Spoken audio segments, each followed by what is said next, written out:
السلام علیکم ورحمۃ اللہ وبرکاتہ۔ محترم ناظرین کرام، امید ہے کہ اب سبھی حضرت خیر و عافیت سے ہوں گے۔ آج ہم سورہ کافرون کی ترجمہ و مختصر تفسیر جانیں گے۔ بسم اللہ الرحمن الرحیم۔ شروع قل یا ایہا الکافرون، آپ کہہ دیجئے اے ایمان سے انکار کرنے والو، لا اعبد ما تعبدون، نہ تو میں اس کی عبادت کرتا ہوں جس کی تم پوجا کرتے ہو،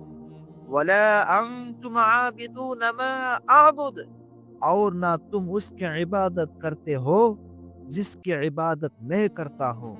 ولا انا عابد ما عبدتم، اور آئندہ بھی نہ میں اس کی عبادت کروں گا جس کو تم پوجتے ہو، ولا انتم عابدون ما اعبد، اور نہ تم موجودہ صورتحال کے اعتبار سے اس خدا کی عبادت کرنے والے ہو جس کی میں عبادت کرتا ہوں۔ لکم دینکم ولی دین، تو تمہارے لیے تمہارا دین ہے اور میرے لیے میرا دین۔ میرے پیارے دوستو، رسول اللہ صلی اللہ علیہ وسلم نے جب مکہ میں لوگوں کو اسلام کی طرف دعوت دینی شروع کی، تو اگر سے ایک مختصر تعداد ہی نے اسلام قبول کیا، لیکن مشرکین کی بڑی تعداد کا بت پرستی پر یقین متزلزل ہونے لگا، اور ان کے ذہن میں یہ سوال اٹھ کھڑا ہوا کہ ہم جس مذہب کی پیروی کر رہے ہیں، کیا واقعی یہ سچا مذہب ہے؟ مکہ کے سردارانوں نے جب یہ صورتحال دیکھی تو مسلمانوں پر اظہار ثانی کے سارے ہتھیار آزمانے لگے، مگر جب انہوں نے تجربہ کر لیا کہ ایمان کا نشہ ایسا نشہ ہے جو اتارے نہیں اترتا، تو اب انہوں نے لالچ،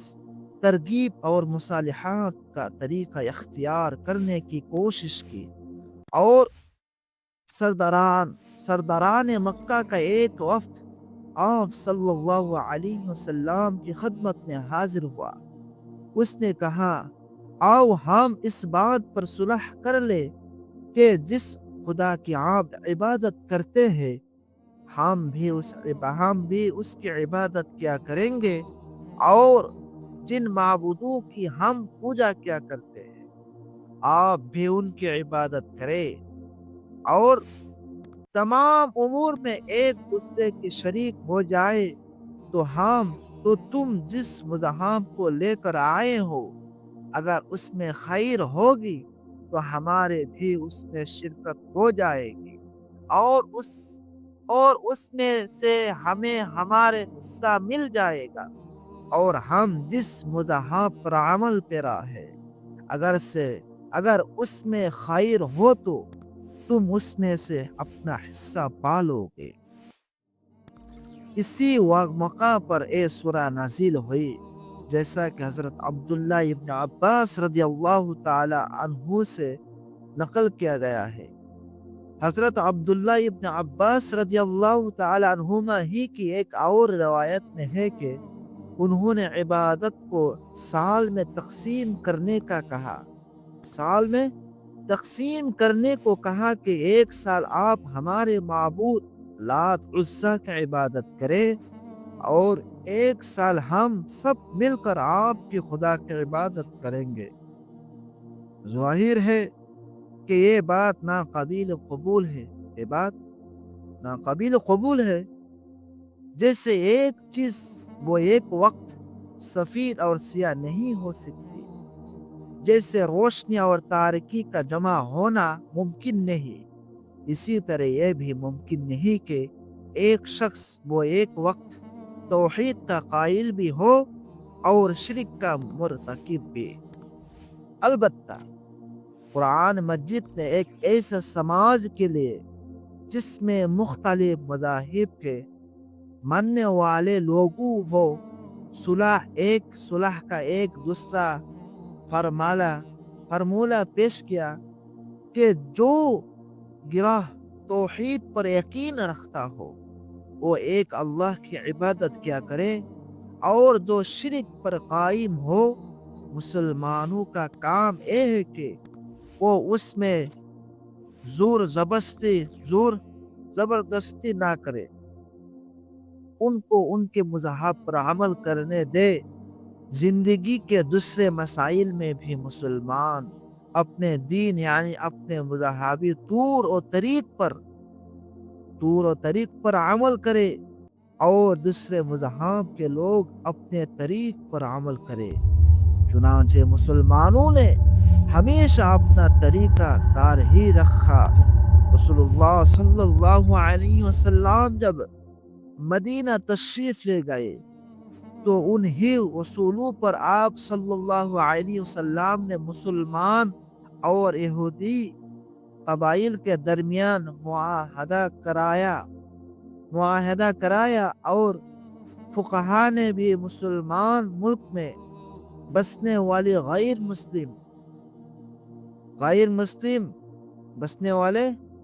غیر مسلم جو رہتے تھے ان کے ساتھ اسی اصول کو اختیار کیا کہ ان کو اپنے مذہب پر عمل کرنے کی آزادی ہوگی۔ کثیر مذہبی سماج کے لیے اس سے زیادہ موضوع کی کوئی صورت نہیں ہو سکتی۔ آج کل مغربی مفکرین اس اصول کو مغرب کی دین قرار دیتے ہیں، مگر یہ غلط ہے۔ جس وقت دنیا میں عیسائی اقوام یہودیوں پر ظلم و ستم کے پہاڑ ڈھا رہی تھی، اور جب خود عیسائی فرقوں میں ان لوگوں کو زندہ جلانے کی سزا دی جا رہی تھی جو حضرت عیسیٰ علیہ السلام کو خدا کا بیٹا ماننے کو تیار نہیں تھے، اس وقت اسلام نے مذہبی رواداری کا یہ تصور پیش کیا۔ اس سے جہاں ایک طرف مذہبی رواداری کی تعلیم ملتی ہے کہ مسلمان دوسروں کے مذہبی معاملات میں خواہ دخل اندازی نہ کرے، وہی ایک دوسری تعلیم یہ بھی ملتی ہے کہ رواداری کا مطلب یہ نہیں ہے کہ ہم اپنے شناخت کھو دے اور دوسروں کے رنگ میں رنگ جائے۔ اپنے دین اور اپنے دینی شناخت پر قائم رہتے ہوئے دوسرے اہل مذہب کے معاملہ میں چھیڑخانی سے بچنا رواداری ہے۔ افسوس کہ آج کل بعض مسلمان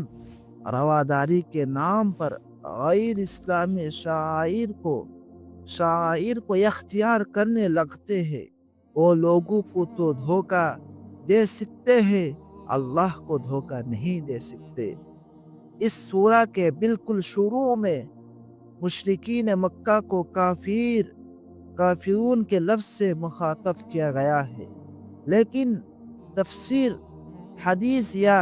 سیرت کی کتابوں میں کہیں یہ بات نہیں ملتی کہ انہوں نے اس پر کوئی احتجاج کیا ہو۔ اس کا مطلب یہ ہے کہ ان کو یہ تعبیر ناگواری نہیں گزرتی تھی کہ کیونکہ کافر ایسے شخص کو کہتے ہیں